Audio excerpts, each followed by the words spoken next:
Pregrada je gradić smješten na sjeverozapadu Krapinsko-zagorske županije, u podnožju Kunagore, u dolini rječice Kosteline. Gotovo da nema mjesta u gradu s kojeg se ne vidi župna crkva Uznesenja Blažene djevice Marije. Najveća je to crkva, ne samo pregradskoga kraja, već i cijeloga Hrvatskog Zagorja. Nije ni čudo da je zovu Zagorska katedrala. Izgrađena je 1818. godine, a njezinoj ljepoti divili su se i tadašnji kanonici Zagrebačkog Kaptola, pa su je nastojali što bolje opremiti. Tako je iz Zagrebačke katedrale stigla oltarna slika Uznesenja Bogorodičinog, te klasicističke orgulje graditelja Franje Fohta. U crkvi, na pobočnom oltaru, je i prastara slika Pregradske Gospe od Kunagore, preseljena iz Kunagorske crkve iz 14. stoljeća. No crkvu ne čine građevine i spomenici, nego ljudi, kaže župnik velečasni Vinko Gregur. Hvala Bogu, evo Pregradska župa, župljani rado dolaze na pobožnosti, na mise i bilo bi žalosno kad bi to bio samo jedan spomenik kulture. Ova naša crkva jest prvorazredni spomenik kulture, ali je još ljepše da u tu veličanstvenu crkvu, Zagorsku katedralu, dolazi živa crkva i to je budućnost i Pregrade i ovog kraja. Velečasni Gregor u Pregradi služi 5. godinu. Ovamo je stigao iz Bjelovara gdje je ostavio novosagrađenu crkvu Svete Ane i pastoralni centar. Pregradski vjerski život vrlo je aktivan. Župno pastoralno vijeće ima 22 člana koji brinu o vjerskom životu župe na duhovnom, ali i na materijalnom planu. Na materijalnom planu, da tako velimo, jako puno je napravljeno. Stalno su neki radovi u tijeku. Evo, zadnje je bilo uređenje okoliša crkve, same crkve, župne kurije, okoliša. A sad je u tijeku također jedan veliki zahvat na župnoj crkvi koji se odnosi na rekonstrukciju postojećih i nabavku novih zvona za župnu crkvu.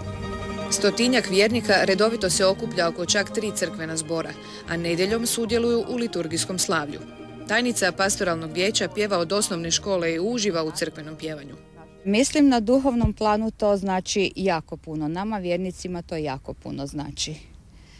Znači kad smo mi od malena u tome rasli, u tom vjerskom i crkvenom duhu smo odgajani, crkveno pjevanje jako je bitno, jer znate i sami da Sveto pismo kaže tko pjeva 2 puta moli. Do srca vjernika dolazi se različitim putevima.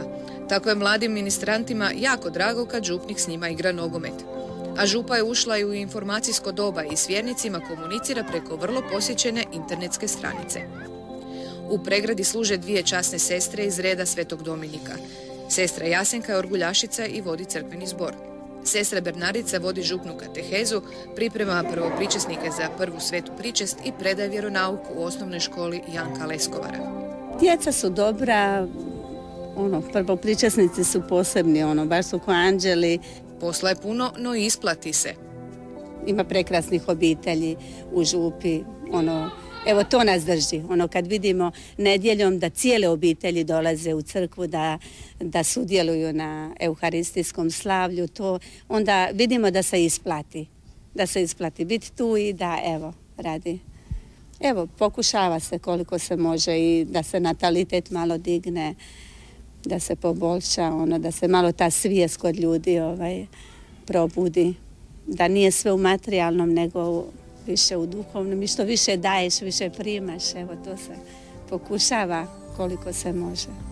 Župa ima oko 5000 ljudi i donekle se preklapa s administrativnim granicama grada. No zato se interes grada i župe potpuno poklopio kada je riječ o pronatalitetnoj politici. Pregrada dijeli sudbinu ostatka Hrvatske i nažalost više sprovoda nego krštenja. Osim crkve i grad čini sve kako bi preokrenuo taj negativni trend. Tako je Pregradski vrtić jedan od rijetkih u Hrvatskoj koji radi do 22 sata. Posebno se ponosimo statusom, prestižnim statusom grada Pregrada prijatelj djece, grada koji je donio gradski program za mlade i činjenicom da u ovom skromnom proračunu izdvajamo više od 500.000 kuna za potrebe mladih ljudi. Puno se ovdje ulaže u školstvo. Pregrada posljednjih godina postaje obrazovni centar. 2008. godine posebno s velikim ponosom naglašavamo da je Pregrada postala akademski grad. U Pregradi je otvoren dislocirani stručni studij fizioterapije Vukovar u Pregradi. Naravno, ambicija je osamostaliti se i razvijati program. Pregrada jedina u Krapinsko-zagorskoj županiji ima i srednju glazbenu školu, a trenutačno više od 150 zagoraca ovdje dolazi na poduke.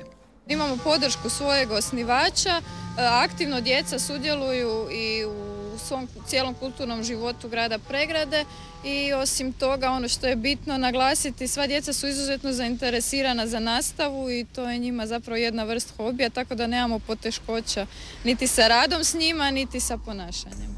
Postoji još jedna zanimljivost u vezi Pregrade. Na čelu svih gradskih institucija su žene.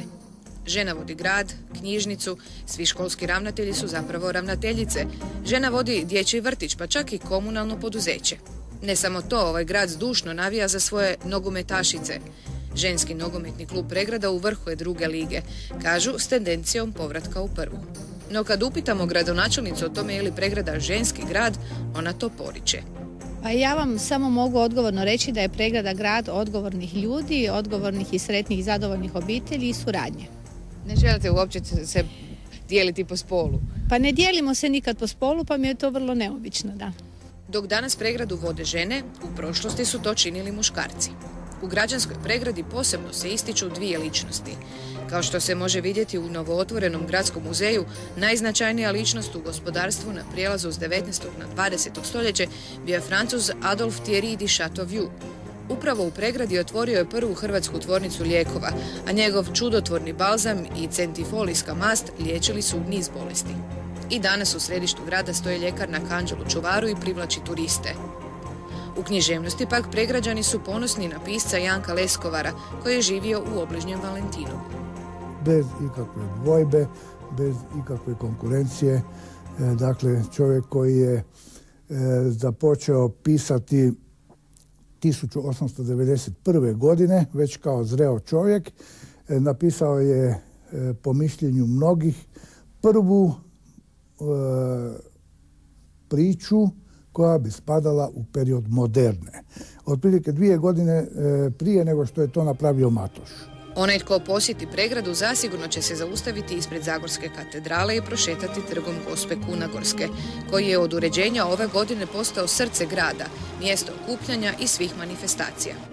Od trga vrijedi popeti se Leonardovim stubama, proći svih 400 i posjetiti jednu od 8 pregradskih kapelica. Ovu čuva upravo Sveti Leonard. Pogled se pruža na vinograde, koji su razlog najvažnijoj jesenskoj pučkoj svečanosti, koje se vesele mnogi vinari.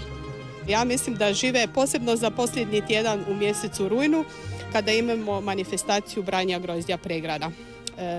Sama manifestacija branje grozdja Pregrada je svečanost tradicijskog prikaza ubiranja plodova grožđa i preradu u taj prekrasan božanski sok vino. Vrijeme je do Šašća i župljani se okupljaju na zornicama. Župnika veseli kad na duhovnoj pripremi za Božić vidi cijele obitelji na misi, a još je veseliji kad je ta obitelj brojna i kad vidi da je uspio prenijeti poruku da treba manje gledati na materijalno i okrenuti se životu.